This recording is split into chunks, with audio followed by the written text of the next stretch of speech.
Kami terus terang terkejut. Jadi ketika mendengar berita ini kami terkejut karena dua hal.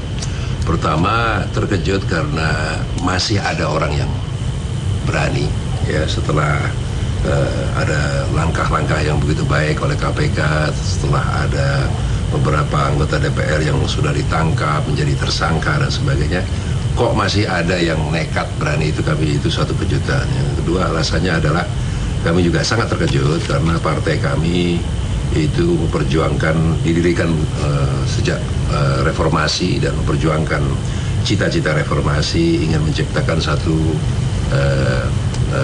penyelenggaraan negara yang bersih, sehingga itu buat kami sangat terkejut sekali.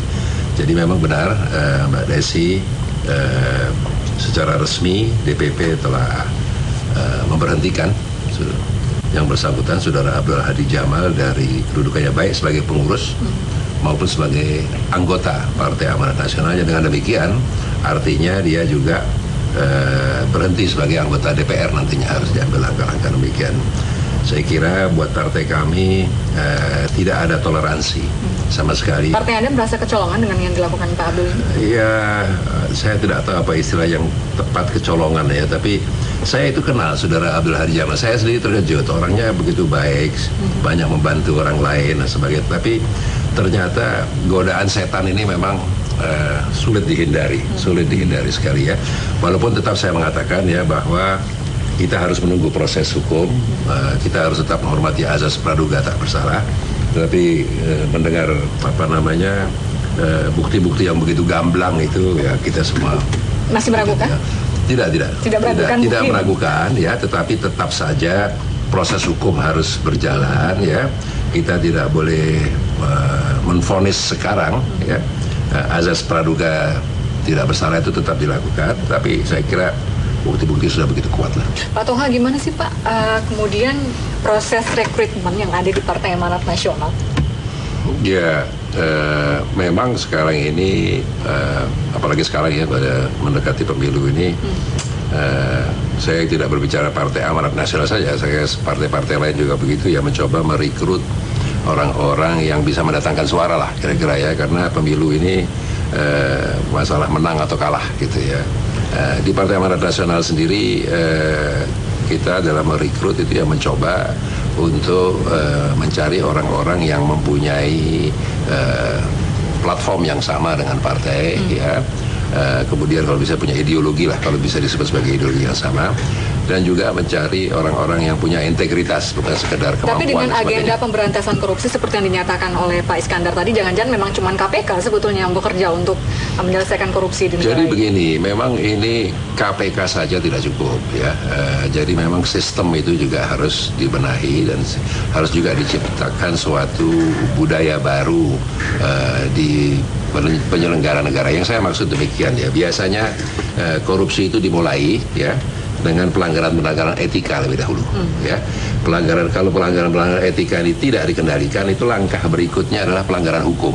Nah, umpamanya beginilah, para penyelenggara negara itu harus benar-benar, termasuk anggota DPR, menghindari benturan kepentingan. Boleh tidak umpamanya DPR diajak makan oleh kontraktor atau pengusaha? Itu kalau di Amerika saya tahu persis ya.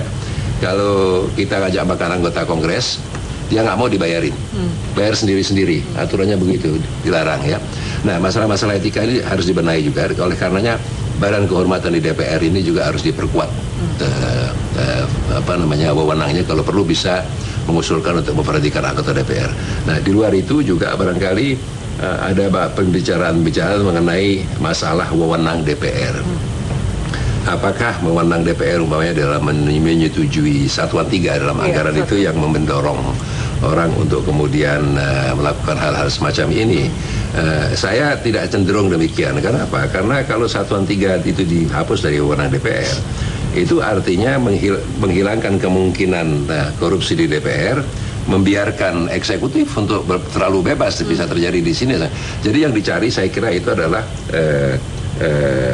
masalah pengetatan etika, kontrol yang ketat ya, kemudian KPK ini melakukan tindakan-tindakannya dengan terus konsisten dan hukuman-hukuman yang setimpal.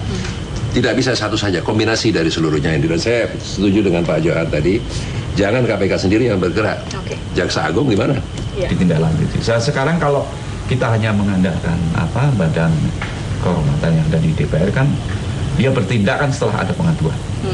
Nah, bagaimana mengevaluasi kinerja anggota DPR ini kita tidak pernah melihat. Misalnya kalau yang sepele aja lah, misalnya berapa orang sih yang rajin menghadiri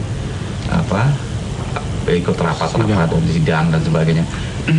Itu juga sebagian dari etika sebenarnya. Yang kelihatan aja tidak pernah bisa ditegakkan dengan secara benar gitu loh. Itu problemnya, Pak. Iya, ini masalah kehadiran ini juga masalah, Pak ya. Tapi saya ingin sampaikan satu hal yang mungkin sudah pernah disampaikan atau belum pernah disampaikan. Parlemen kita ini, itu DPR kita ini adalah parlemen yang paling banyak paripurnanya di dunia. Itu sidang-sidang paripurna itu sebetulnya harus dipertimbangkan kembali. Sebab DPR yang sebenarnya itu adalah di rapat-rapat komisi.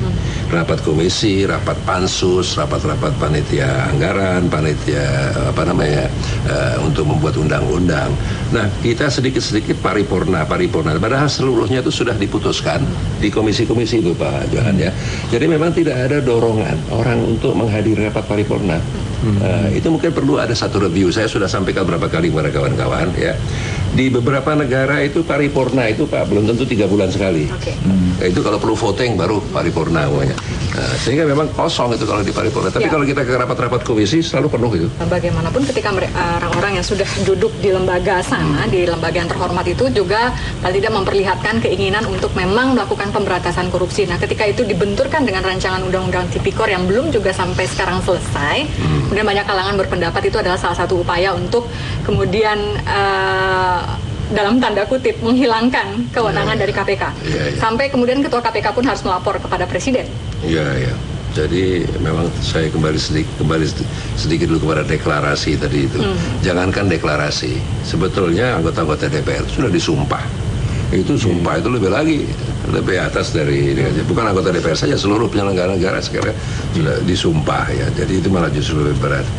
Nah, undang-undang Tipikor ini saya kira saya optimis harus dan akan selesai sebelum masa DPR ini selesai. Memang ada kelambatan, saya sendiri kurang pasti ya karena saya tidak mengikuti dari awal.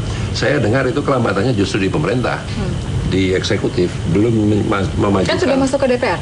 Ya mungkin sekarang sudah masuk ya. Kemarin dijanjikan dalam masa sidang yang akan datang itu akan diselesaikan. Dan saya setuju sekali dan tidak boleh itu kita lalai sama sekali dengan itu. Harus diselesaikan secepat mungkin, kita setuju itu. Dan saya kira ini didukung oleh sebagian besar anggota DPR lah. Ini masalah administratif saja ini. Ya, dan saya juga setuju bahwa masyarakat luas, media massa dan LSM yang lain-lain terus mengawasi jangan sampai lolos itu tidak diselesaikan.